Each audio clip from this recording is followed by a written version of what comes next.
Good morning everybody, mga kabugi, mga Jupinay 2.0, kabugi GP, subscribe me. And then when you watch my views, like, share, and comment para malaman kung taga saan din kayo. And then sometimes we have a raffle draw.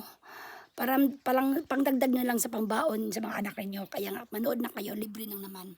Magkapera pa kayo. And then, yan, mga wildflowers na yan. Pag tag-init talagang lilito ang ganda nila. O, may rose pa kami dyan. O, diba? May punong bulaklak pa dyan. Ginugupitan ko kasi sa malaki na siya. Lalo na dun, tanim ng mga biyanan ko raw. At saka, yun, ang aming sibuyas, pinapatuyo yan. Parang hindi siya malalata. Kasi pag diba, di mo nilagay sa mga ganyan. Pag di mo binibitay, malalanta yan. Oo, mga ngamoy pa yan, di ba? Kasi mabaho kaya ang sibuyas. Ayan, Tapos, siyempre, mamumuhay lang namin sa Japan, mga kabugi. Ayun ang aming garden. Huwag na lang, ayun, patatas, makikita nyo naman, Ayun, patatas yan, mga at saka mani. Ayaw ko nang pumunta doon, mainit na kasi. Ito na lang ipapakita ko sa inyo. Dito ang ganda ng view namin sa labas pag tag-init. O, di ba?